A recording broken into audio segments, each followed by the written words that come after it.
As always, I'm joined by my partner in crime, Chris Murner. Chris, you want to say hi? Yeah. Hey, everybody.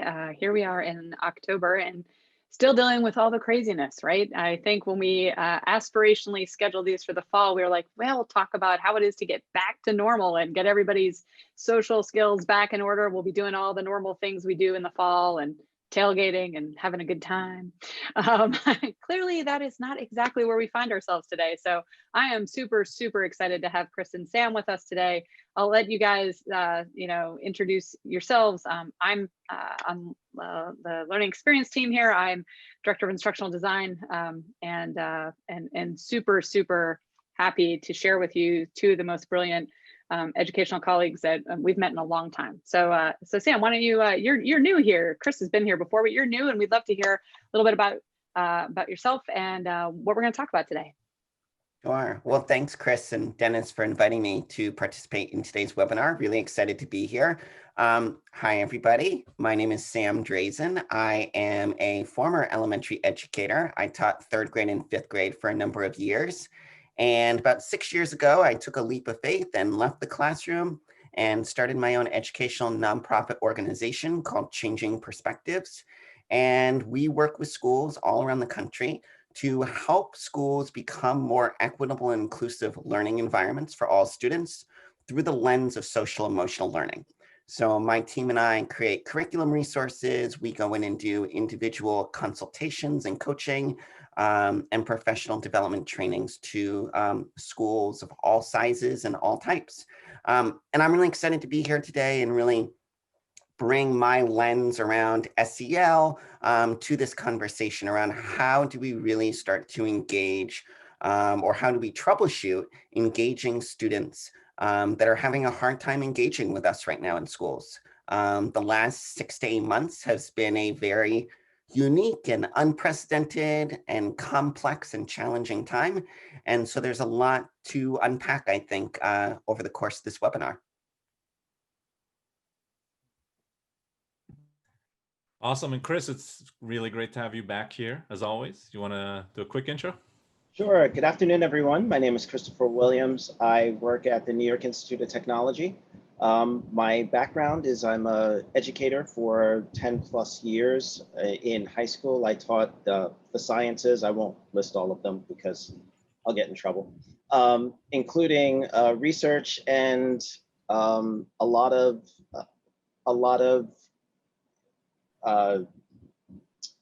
STEM-related activities for the students. So now with NYIT, what I do is manage the STEP program where I go into schools and I have a cohort of students that we do STEM-related activities with, and we encourage them to see themselves in STEAM-related professions.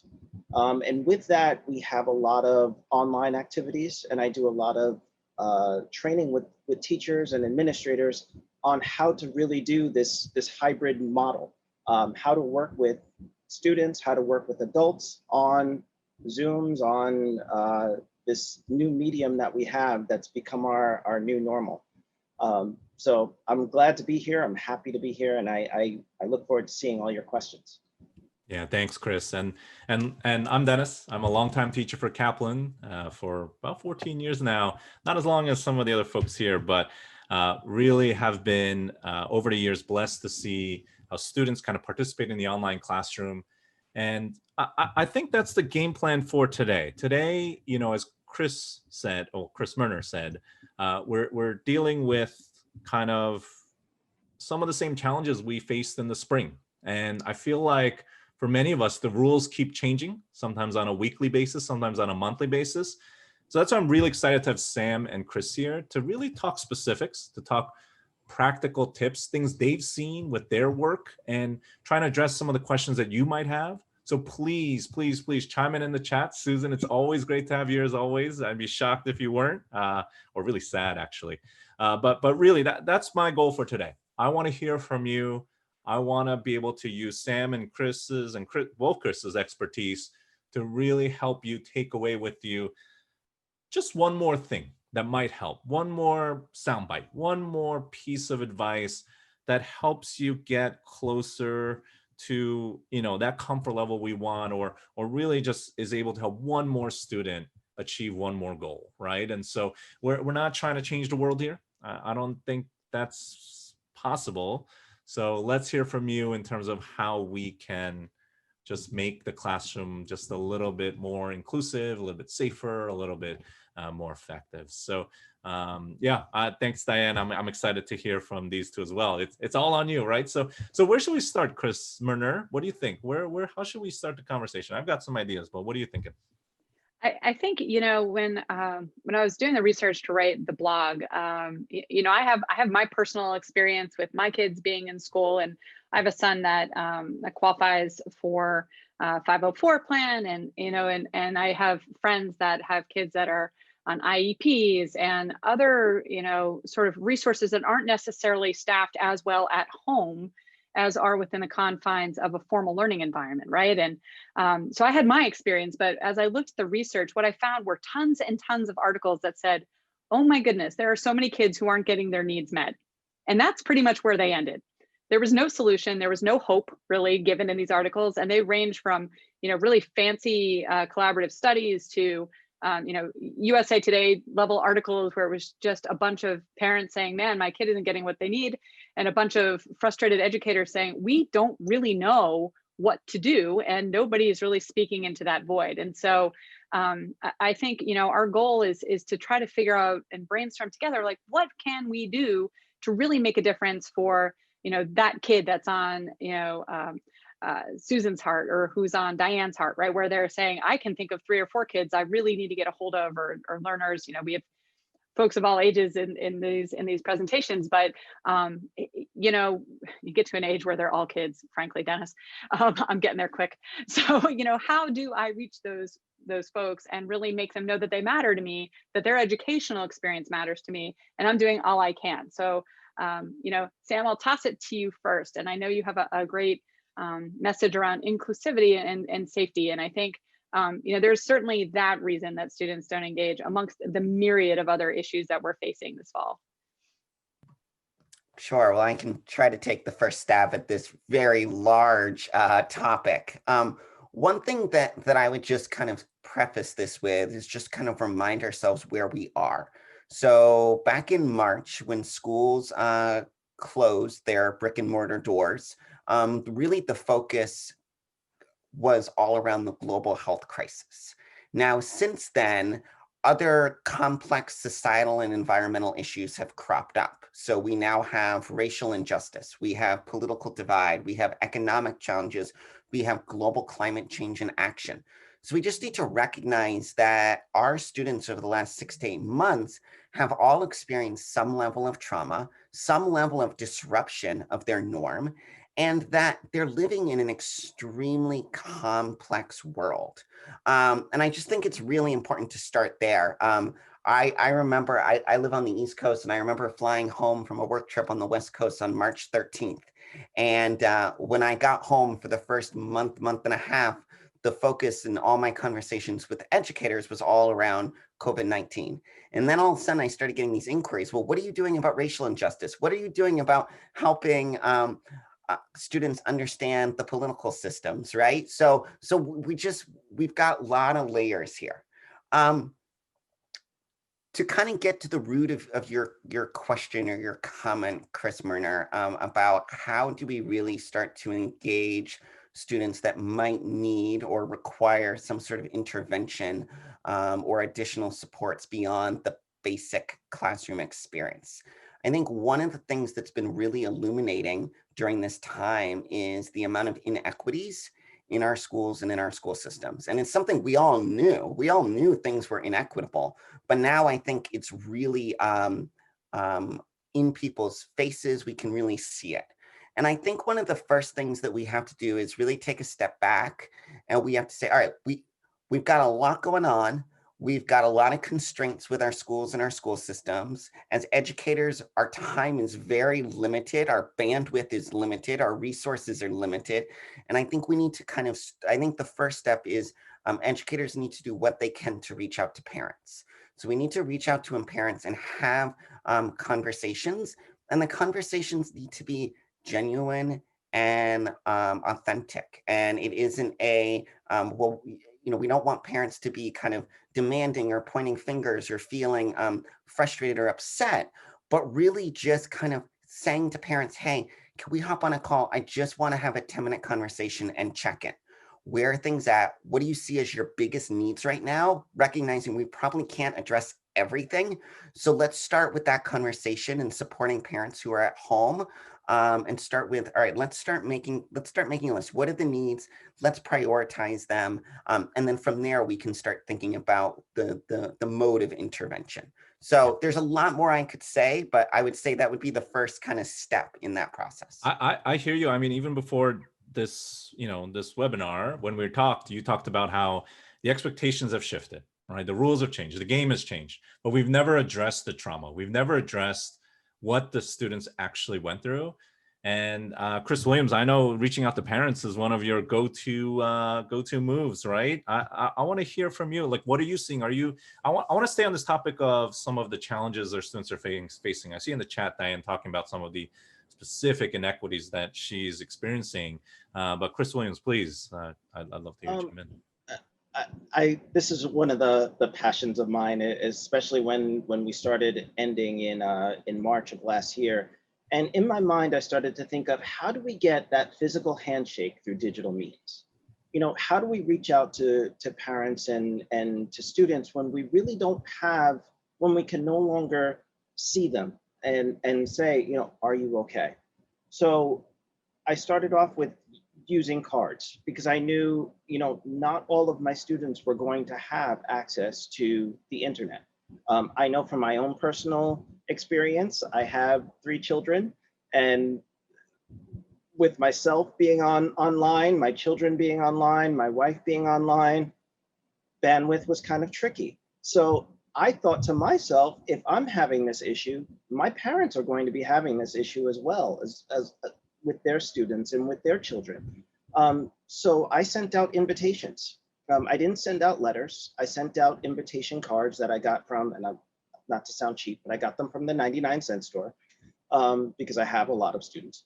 And I sent out invitations. Listen, guys, this is what I'm going to be doing. If you cannot access the internet, please give me a call. And I had a phone number that they can contact me on.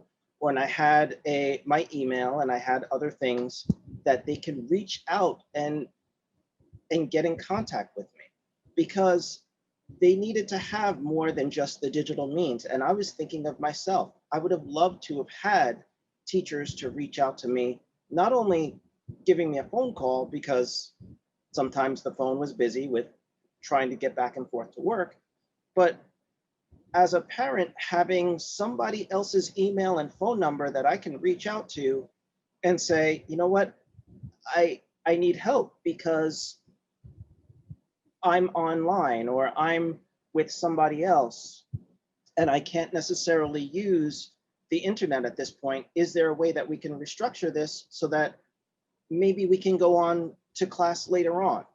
And that was some of the solutions that we came up with, just with me sending out invitation cards, an invitation to a conversation to talk about how we can help your child, just in different means. So I don't know if that fully answers your question, but parent involvement and parent engagement was my first go-to, and sending out that invitation to parents to talk to me, and to open that door and keep it open was important, especially going into all of the confusion that we had. Yeah, I mean, I think humanizing the digital environment has been a struggle in different ways, right? It goes something as basic as, your handshake, comparison there, but also just getting really like your eyes on your students to see if they're okay, right? Like, it's just different. I was talking with a friend who's a substitute teacher, and she's been called in full time this year. And she said, I've yet to figure out why it's so exhausting to teach online. She said, I'm not working any more hours. I'm doing the things that I always do. But, I was reading a couple of different articles about that, where your brain is trying to figure out whether you're together or apart. And so it's working overtime, trying to fill in the gaps from the signals that you usually get when you're in person that you just don't get all of when you're online. And so I dropped that note to her and I said, but you're doing a great job. And she said, man, I've never felt this way before in teaching. Like, I just feel unsuccessful. And I think that's what we're trying to mitigate, right? How do we help our educators feel successful at making those human connections too? Whether the issue is any sort of issue with not getting their students together. And I think there's a note in the chat from Stephanie here about students who might be autistic and need redirection when the parents have to work. I'm fortunate my kids are a little older and more independent, but boy, I have friends that are in this situation. My nephew's autistic, and it's a different ball game altogether, right? When you can't just trust that the teacher can give them an assignment and they can do it, right? They need to be held a little more accountable with a little more peer-to-peer support. Sam, what do you often tell folks that you work with? Some concrete ideas that they could use to maybe help with learners that have trouble staying on task.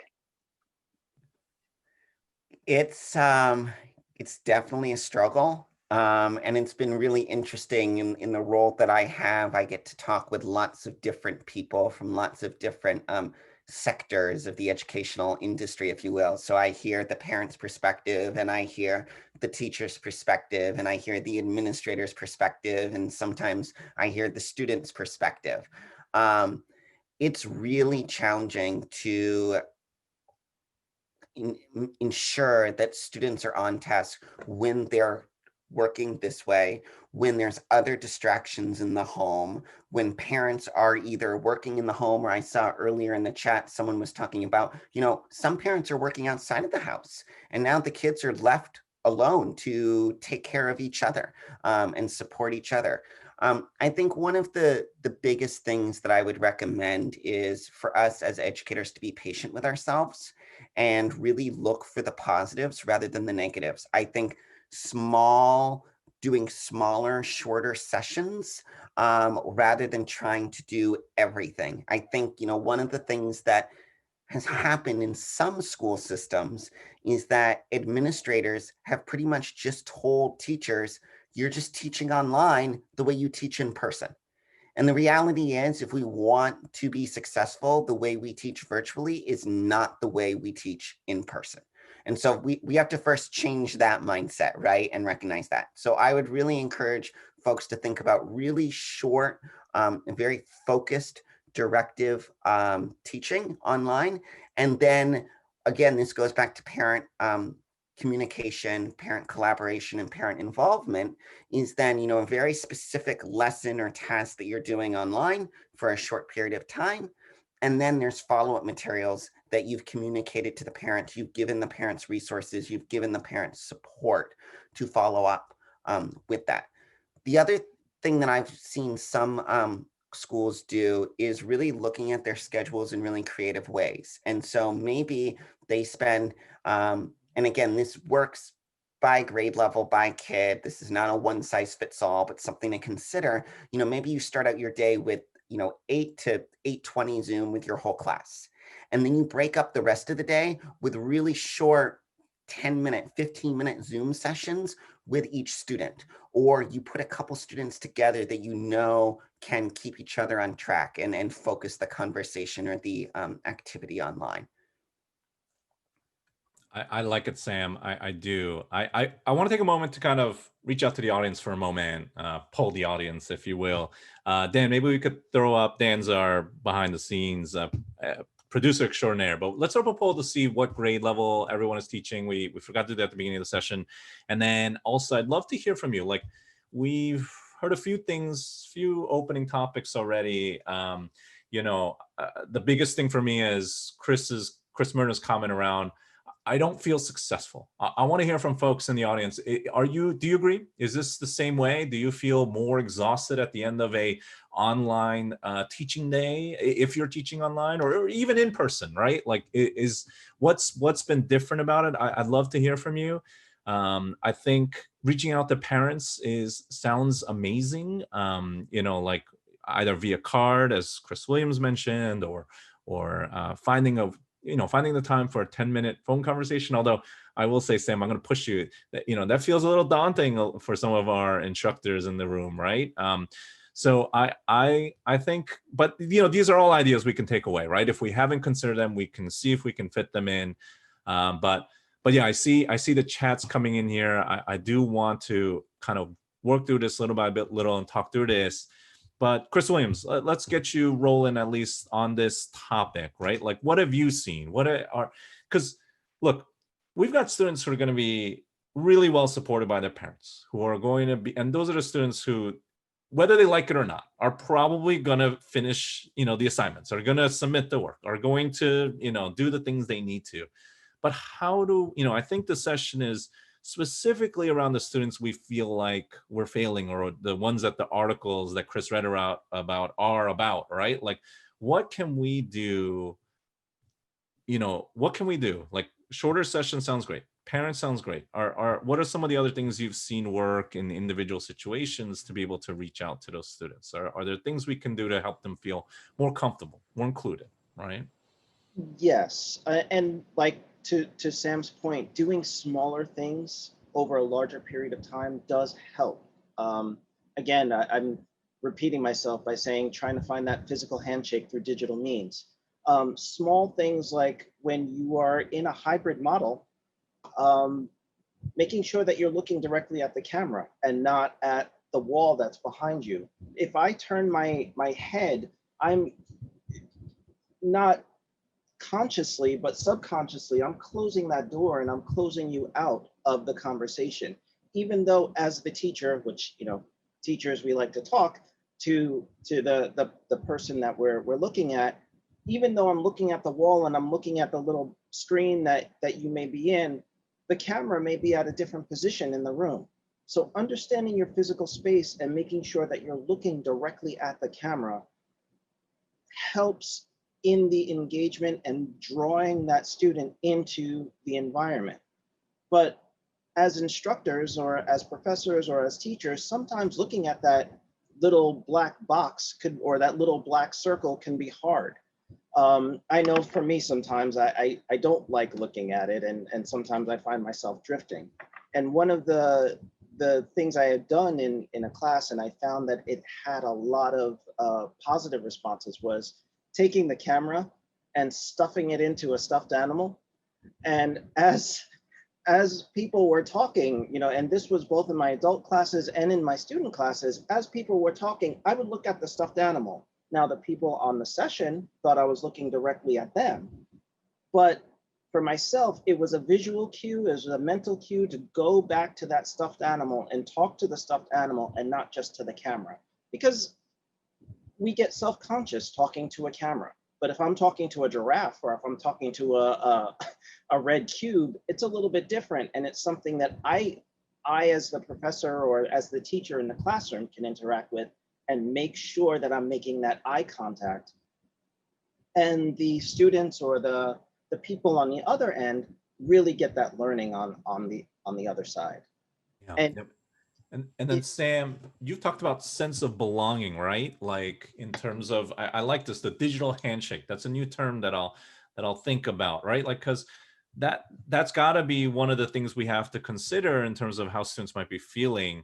But Sam, I know you had some additional thoughts here on this topic.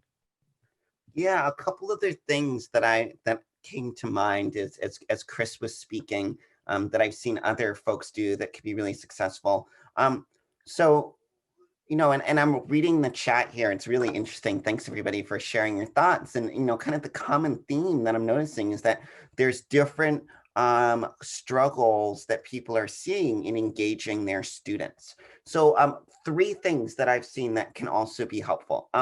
One thing that could be really fun, and again, you need kind of the bandwidth and the resources to do it at your school, but to send your students a physical box of something. So if you all are going to hop on a Zoom and do an activity around a book or whatever the activity is, send the book to every student, or send a different book to every student, or send a physical box or package or letter or something. And so then when you hop on your virtual meeting or lesson, you can have your students share what they received in the mail. And that could be a way to quickly engage people because they have a physical item that they're sharing. Another thing to really consider is recognizing that different folks engage in different ways. I think it was Diane earlier in the chat was talking about some students who are hesitant to turn on their video because of perhaps their home situation. And we know that students that are living in more challenging home situations may feel uncomfortable, embarrassed, and or they might have adults telling them, don't turn on your video. There's something that they don't want others to see. And so I think one thing we should consider are the different ways that we can engage with our students. And we don't want to make more work for teachers, but one thing you could consider doing is thinking about, what are the 3 ways you as an educator feel comfortable and confident communicating, and sending a survey out to your students. Here are 3 ways that I can communicate with you. What do you prefer? Text, email, phone, video conferencing, right? And then you can start to know like, oh, so, Johnny might not have his video on our Google Meet call, but if I text him, he might respond to me that way. And I may be able to engage with Johnny through text. The last thing that I would encourage people to think about, and this is wearing my social emotional learning hat, is check-ins. Check-ins are really, really powerful. And so before you hop on a call, after you have a Zoom meeting with your students, sending a quick check-in. And it could just be before, it could be, how are you feeling today? Okay, great, not so good. After the call, how did that go for you? Did you feel like you had a chance to share? Did you feel engaged? What didn't work for you? But doing some of those quick Google Forms or Survey Monkeys, whatever you want to use to check in, could be really valuable in building the human to human connection and also getting some feedback. I love that. And Chris, I actually want to give you space to talk about flipped classroom a little bit here. But before I do, just responding to some of the things in chat. Susan, I hear you on the no expressions with the mask, right? They got to work on their eyebrow game, I guess. But, one thing that I've seen some teachers employ is index cards for either emotions or answers, or, just a way for them to keep it propped up on their desk. And then maybe that can be a way that they can intentionally participate in class without having to raise their hand or go through those motions. That could be something you could think about trying. I think it'd be an interesting way for students across all ages to express themselves. Zoom backgrounds is also a thing you might want to look into. Not for you specifically, for everyone else who talked about students not wanting to come on camera. They might be more inclined to participate if they have an appropriate Zoom background that maybe helps them express themselves as an individual. I think the same way it's tough for teachers to feel comfortable talking to a camera, I think for students it's the same way. Sitting at home in front of a monitor is just not the same. You really don't get to pick out the clothes you wear or show your fellow classmates. You don't really get to, do the things you've done for years in terms of getting yourself prepared to be a part of a class, to be a part of a learning environment. And so opening up new and different ways to try to accomplish that can, and even, I would say, even acknowledging that that's a thing, right? I think we've all kind of skipped that part out of necessity sometimes, and just because we don't have the time. But acknowledging that students need a little bit more than just assignments and due dates, I think can go really, really long way towards trying to get them to a place where they feel comfortable being part of the classroom. But okay, enough from me. Chris Murray, I saw the question and the thing you had going with Heather here. I would love, and I love the chat. Please keep it going. I mean, that's been my favorite part about all this, is how much you all help each other with resources. So, okay, really enough for me. Chris, go ahead. No, so yeah, flipped classroom. I got off on a little bit of a rabbit trail here because there's a new educator among us, Heather, who's teaching constitutional law and evidently life management, time planning, all sorts of stuff that she's trying to do in this one class. And so what a year to start, right? Welcome, jump in the deep end. And so I shared with her one of the blogs that we had talked about, kind of picking and choosing what activities you do online together versus online solo, and really maximizing the use of that together time for you as an educator to get to know your students, but also for them to get to know you and establish that rapport. I don't want to say that this spring was better for online learning, but what it had was the bridge building from fall through to March. And so this year, when you jump in the pool with a bunch of new students and you don't know each other and there's not that trust, you know, I can only imagine how much more difficult it is than it was even at the fall, where you kind of, you know, and we talked a lot about it in the first set of webinars that we did back in March, where it was like, we got this, we're going to be together, whatever happens, we're kind of, you know, we're in it together. And in this fall, it's still true, and you still feel that way, but there's a rapport building that still needs to happen. And so I think when you can use a synchronous session to really, you know, do the little things, like Susan here says, you know, she asked them, well, what'd you have for lunch? Be sure you're taking care of yourself. All of those things, and making it not so formal about the learning all the time. And I know our friends in nursing, of which there's always a bunch, and I've seen a few here today, you know, saying, but there's so much content and the didactic learning is so online, like, what are we doing? And then we have the clinical stuff, and it's all so much stuff you have to get through to check all the boxes to be sure they're ready come the end of the semester to progress. I understand that very well, that there's a ton of stuff. And I would encourage you to think about what you can put online for them to do that's, I don't want to say drier because it's all fascinating, but like the foundational material that can be covered by lecture that's recorded, or other resources you can find online or through your textbooks, or things that you can borrow to use. Some of those activities are quite good and quite well engineered for online, where you can spare yourself A, having to reteach something that somebody else has already done, and B, where then maybe you can, you know, trust them to do it on their own, make a quiz, make a reflective activity, have them write a post, do those sorts of things to be sure they've done it. But then it buys you just a little bit of more maybe camera time to cover things that are a little bit off topic, but help, you know, a huge amount in terms of building that safe zone that Sam has talked about, and that, you know, handshake that Chris has been referring to.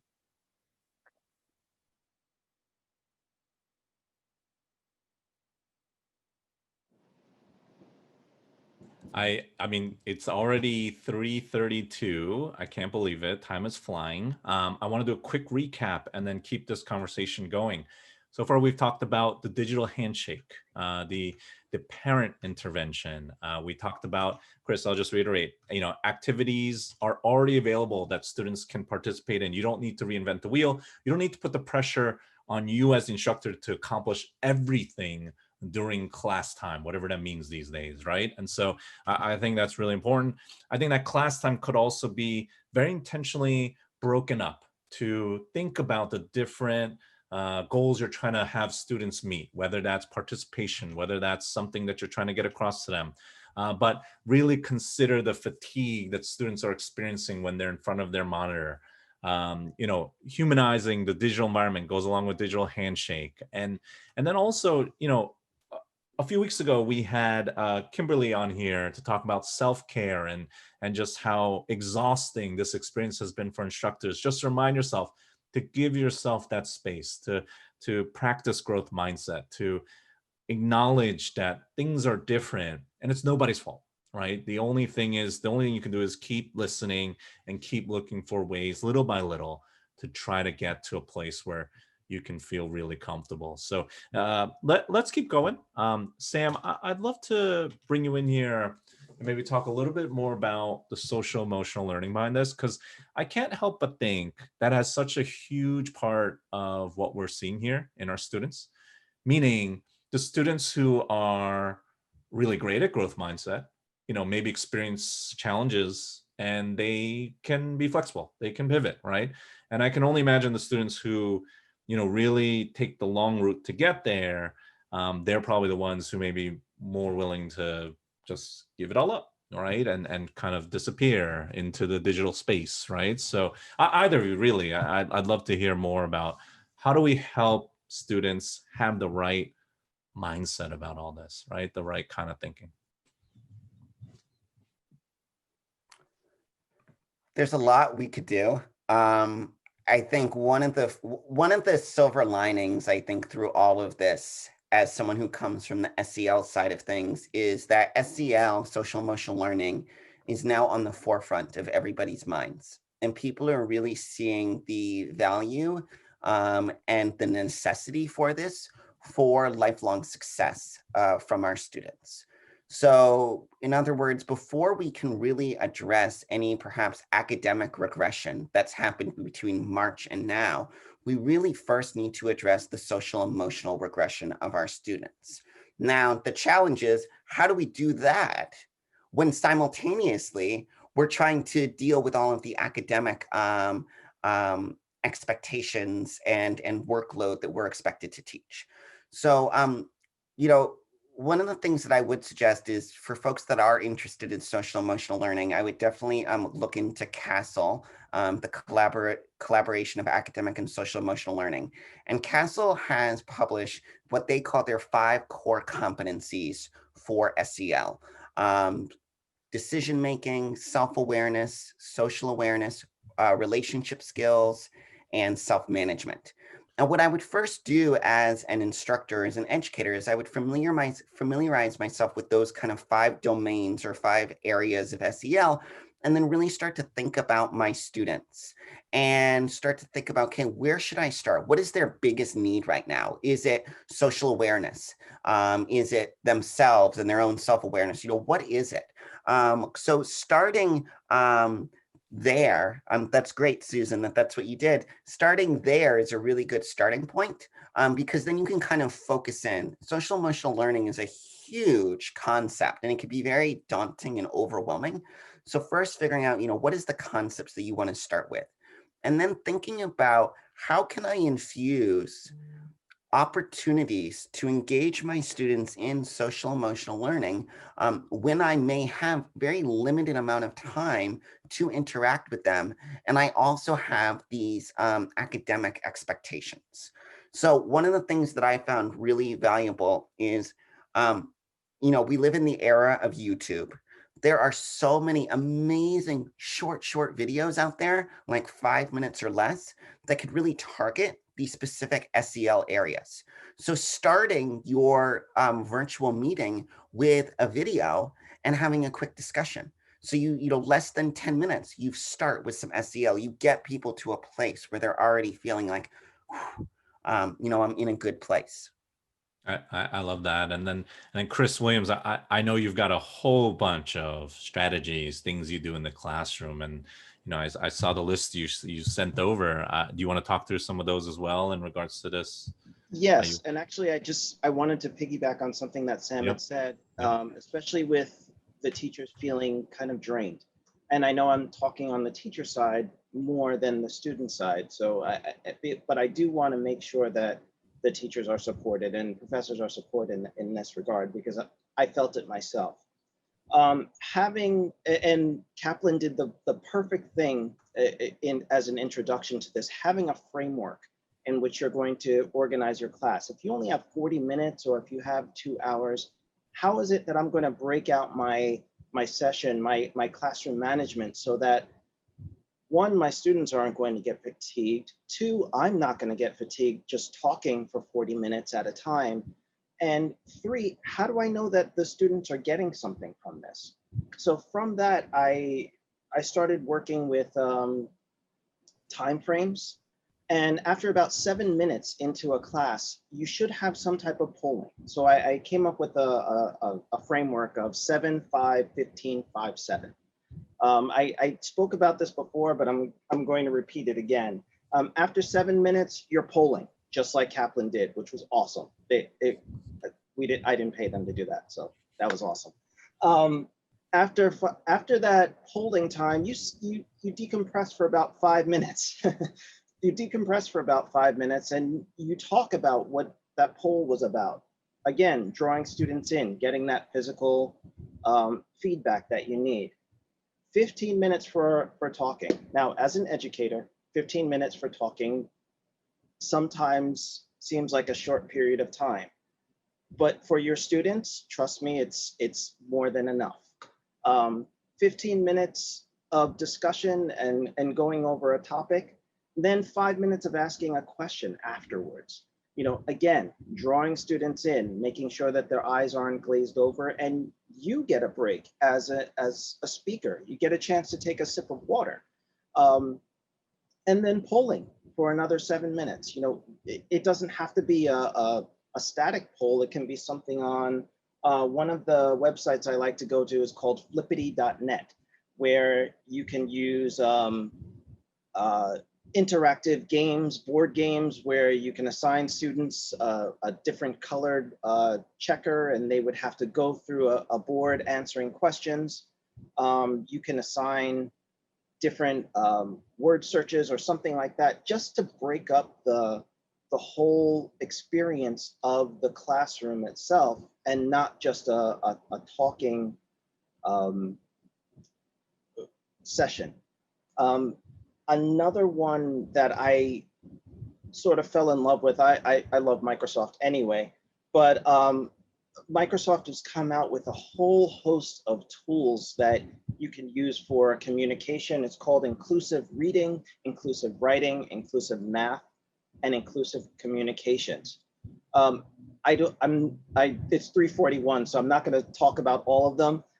Again, going into my teacher talking for forever, but the one that impressed me the most was the inclusive communications.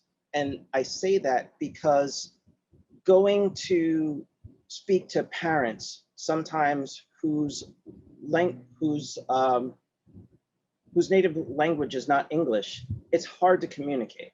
So if you have that, you're able to send out a QR code, and in real time, they could scan that QR code and hear their native language on their phone while you're speaking over the internet. The geek in me, the Star Trek geek in me was like, that's the universal translator. I was like, that's awesome. But it really works for pulling parents back into the conversation and not just having the students as a translator. They're actually able to hear directly what you are communicating. And that goes for students who have who are deaf or have limited, excuse me, talking too much, who have limited, who aren't able to hear or for whatever reason need to see the closed captions. That can also go in there as well. Microsoft has a whole training. It's not long. It's maybe about 40 minutes for each of the tools, for you to use them and to incorporate these tools into your teaching. Especially, I can't say enough, not just because of the Star Trek geek in me, but the communications aspect of it, so that you are able to communicate what's going on in the classroom to the parents in their native language. Again, I'm going to repeat it, the physical handshake through digital means.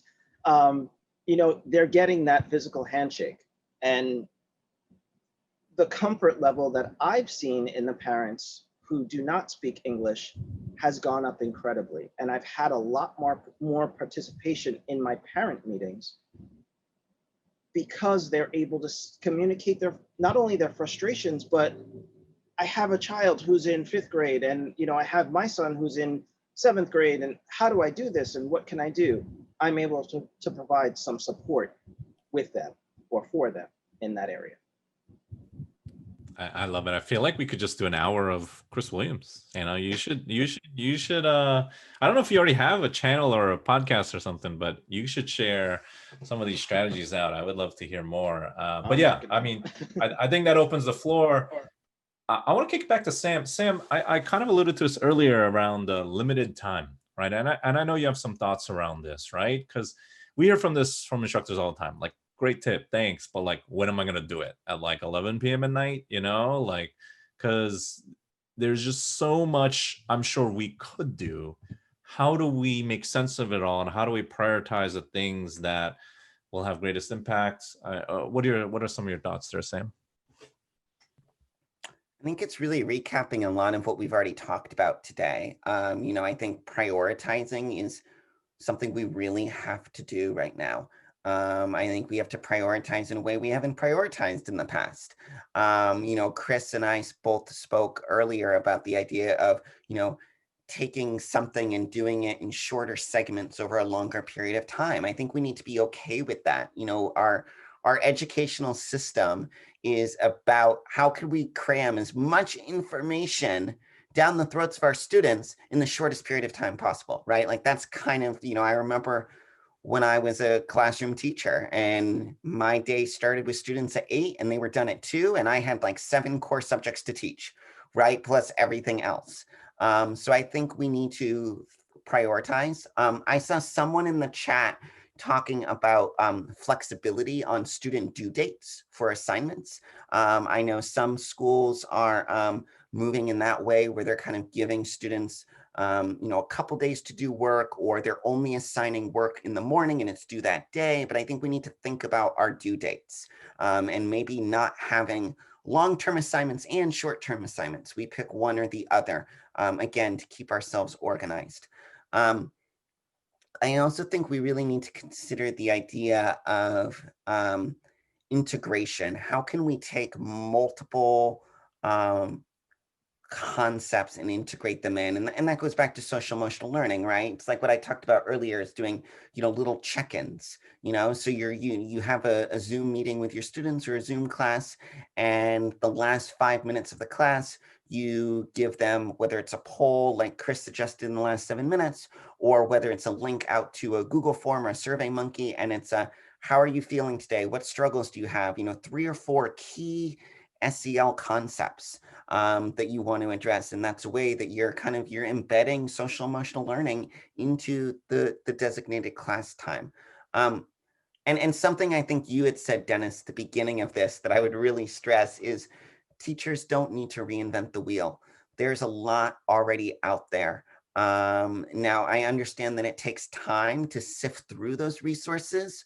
So one of the things that I've seen some schools do that's really useful is create your own internal school Google spreadsheet or your own internal school blog or web page. So you as educators working in the same school have one place where you're putting stuff, and then you're automatically sharing it with the other educators in your school. And that could be a way to more efficiently disseminate information.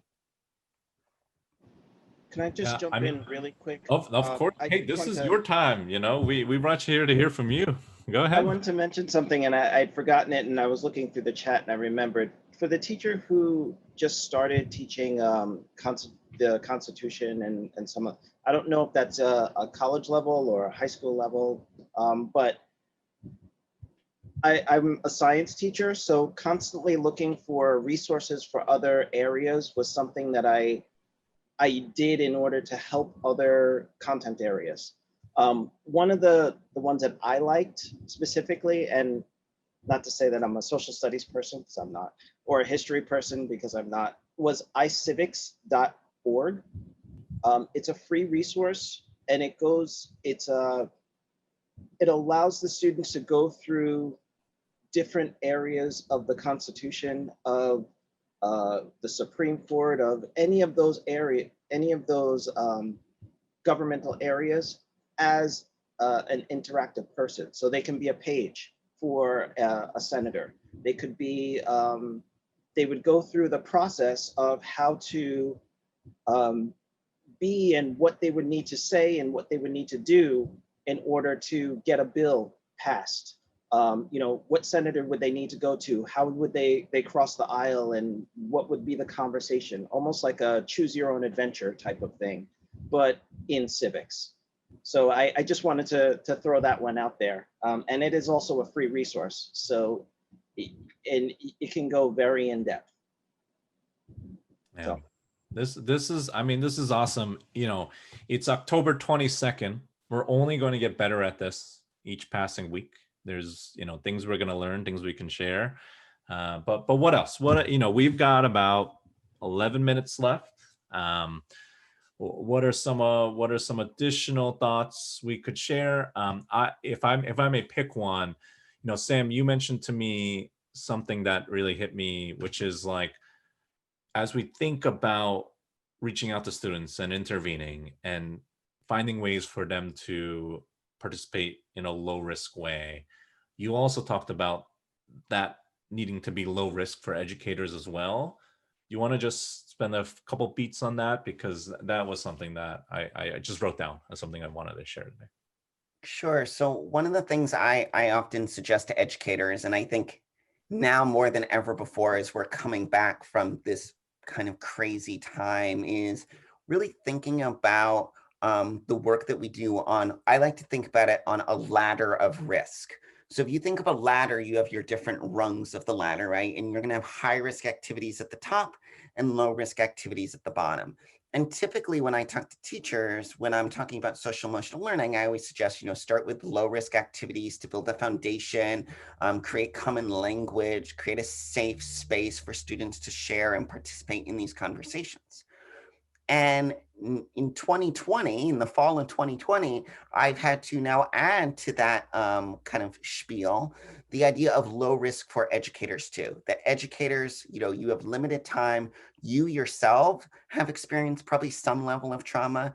You yourself are trying to figure out the work-life balance, right? Like we've been talking about students who have parents working from home. You might be the parent, the educator working from home, and your students are sitting next to you and you're trying to help them. So I think when we think about selecting delivery models of instruction, let's ensure that we're selecting delivery models of instruction that are low risk for students and low risk for educators as well. So from a low risk from educator standpoint, I like to think about how much time is it going to take me to prepare this? Do I feel comfortable and confident with the technology I'm using to share this? Is it something that I can follow up on? All of those sort of questions to really think about your own time and your own anxiety level. It could be very anxiety producing to be in a digital platform that you don't understand and you're trying to facilitate a conversation with your students. And then from the flip side of students, again, making sure, can they easily access the resources? Use it on one website, so it's really easy. Are you setting the links out ahead of time? Are you setting the links real time in the chat like we're doing today?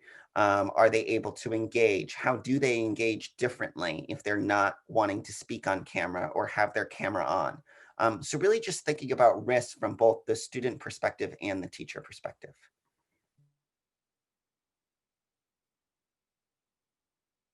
Yeah, makes a ton of sense.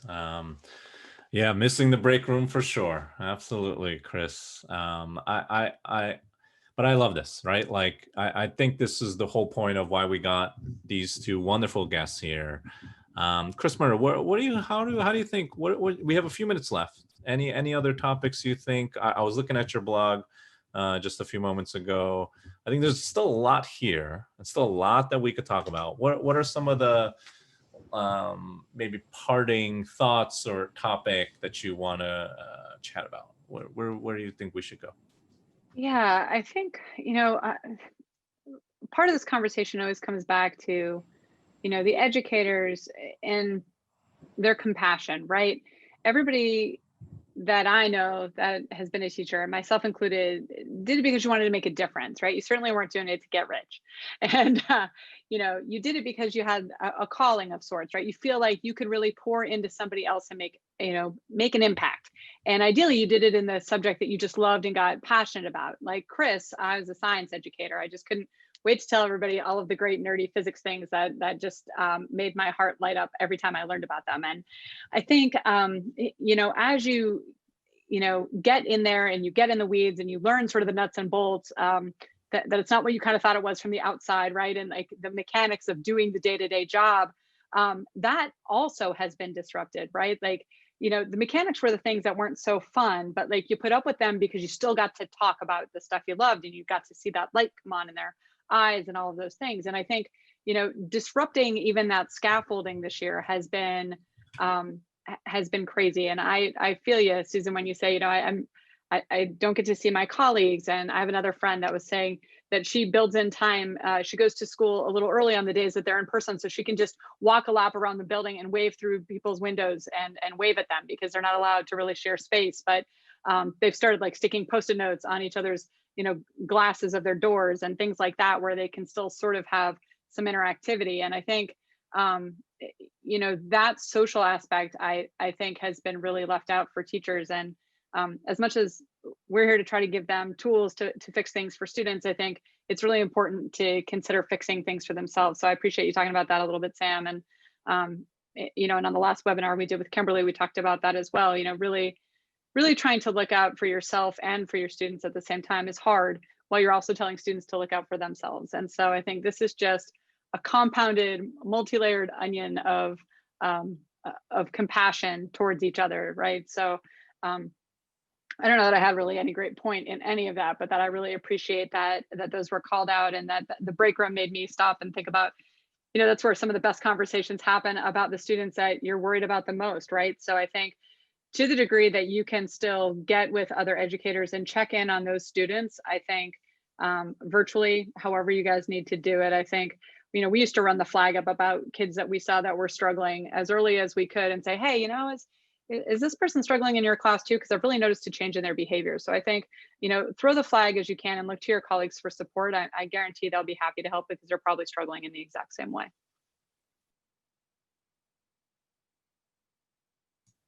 Not muted. Chris, there's a quick question. Oh, you got it. Oh, awesome. All right. And then Chris, any final thoughts on this topic? Any words of wisdom or encouraging thoughts? This also goes to my science geekness. Don't be afraid to fail. I know that's hard to say, and it's hard to internalize because we don't want to.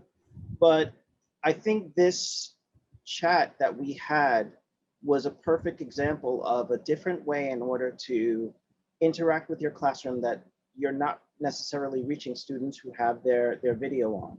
A lot of times students like to type.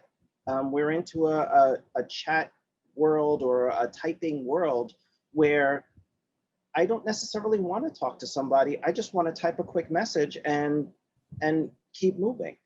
And maybe that's another way, another modality you can think of in order to capture your students, that not necessarily having that video is going to be the end all be all of, did I reach my students? Sometimes just reading what it is that they're writing and stepping back from that chat, allowing students to chat with each other. I know it's hard sometimes as the teacher, and I'm saying that from the standpoint of I feel it in my heart as well.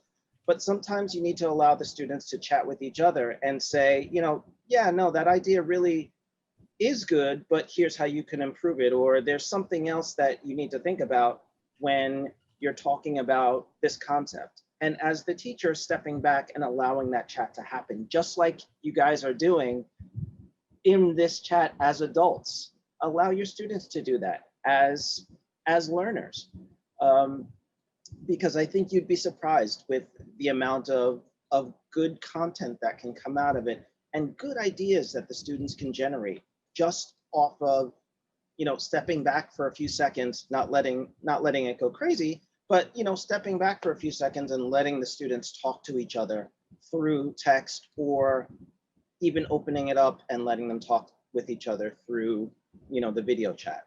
Again, I know it's hard, but it thinking about just different ways in order to do that. Success and failure, you'll try it. I'm with you. Sam? I think I would just echo both Chris and Chris's thoughts on all of that. Thanks for inviting me to participate today. I think this is really a year where we need to be patient with ourselves. We need to be patient with our students.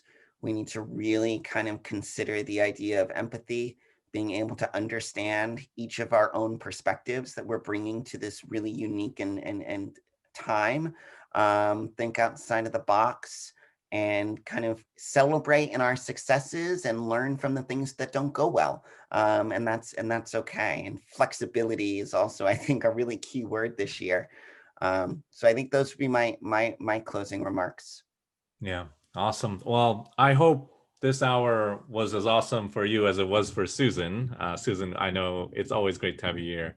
It's a great hour for us as well, just to know that we can share a little bit more with the educators out there in terms of, I hope you can take one thing away, right? Out of the things we talked about, I hope there's one more thing that can take you one step closer to getting to a place where we all feel that much more comfortable supporting our students. But thank you again for the time. Thank you again for the participation.